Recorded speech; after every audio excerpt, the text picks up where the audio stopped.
সবাই কেমন আছো? প্রত্যেক দিনের মতো চলে আসলাম আবার একটা রান্নার ভিডিও নিয়ে। তো সেটা হচ্ছে আমি একটু আজকে মাটন রান্না করব। তো তোমাদেরকে দেখাতে পারিনি, আমি কিন্তু এটা প্রায় 2 ঘন্টা ধরে মাখিয়ে রেখে দিয়েছিলাম। প্রথমে এর মধ্যে দিয়ে মটনের মধ্যে দিয়েছিলাম একটু সর্ষের তেল, হলুদ, লবণ, আদা পেস্ট, তারপরে রসুন পেস্ট, পেঁয়াজ পেস্ট, ধনে বাটা, একদম জিরে বাটা, একদম আর শুকনো লঙ্কা বাটা, একদম সব বাটা মশলার রান্না। আর দেখতেই পাচ্ছ, দেখো এখানে ছোট ছোট করে ছোট পেঁয়াজগুলোকে 2 টুকরো করে গোটা গোটা দিয়ে দিয়েছি। আর এখানে কিন্তু এই দেখো রসুন, গোটা রসুনও দিয়ে দিয়েছি আর মাখিয়ে রেখেছিলাম। এবার কিন্তু আমি গ্যাসটাকে আমি জ্বালিয়ে দিলাম। এবার রান্নাটা কিন্তু আমি চাপিয়ে দিলাম, এটা ধরেই কিন্তু আমি বসিয়ে দিলাম। রান্নাটা কিন্তু আমি এভাবেই করব। তো এটা কিন্তু অসাধারণ স্বাদের একটা রান্না, খুব ভালো লাগে। মাখিয়ে যদি তোমরা যতক্ষণ রাখতে পারবা ততটাই টেস্ট বাড়ে।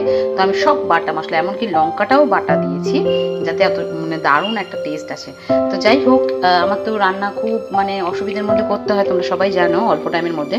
তো একসাথে আমি কিন্তু এখানে দেখো ডিমও ভেজে রেখেছি আর কিছু আলু কেটে রেখেছি, সব কিন্তু আমি একসাথে বড় করে একটা ঝোল করব। তার মধ্যে ডিমও দেবো। এই ডিমগুলো আমি একটু তুলে রেখে দেবো পরের রাত্রির জন্য। তো একবারেই আমার কিন্তু হয়ে যাবে কাজটা, সেই কারণে। তো দেখো এখন কষিয়ে নেওয়ার পালা। আমি কিন্তু এখন গ্যাসের ফ্লেমটাকে বাড়িয়ে দিয়েছি, ঢাকা দিয়ে এবার আমি কিন্তু কষাতে থাকবো।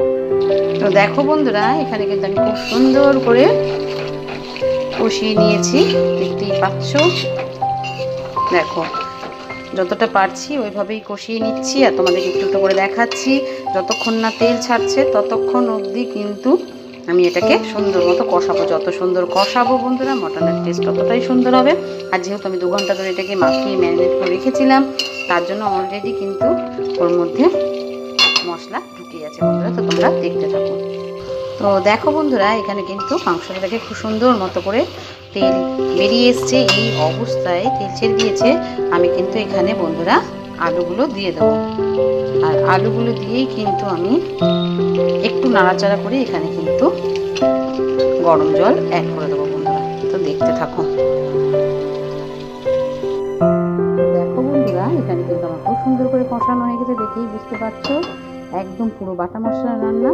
তো আমি কিন্তু এখানে এবার গরম জলটা দিয়ে দেবো। এখানে একটু গরম জল করতে দিয়েছিলাম, এই গরম জলটা কিন্তু এখন আমি এখানে দিয়ে দেবো বন্ধুরা। আর সুন্দর করে গ্যাসের ফ্লেম একদম আস্তে করে দিয়ে এটাকে কিন্তু আমি সেদ্ধ হতে দেবো বন্ধুরা, খুব সুন্দর করে। দেখতেই পাচ্ছ একটু পাতলা, আমরা মাটনের ঝোলটা পছন্দ করি, সেই জন্য পাতলা করেই করবো। আর সাথে লেবু থাকবে।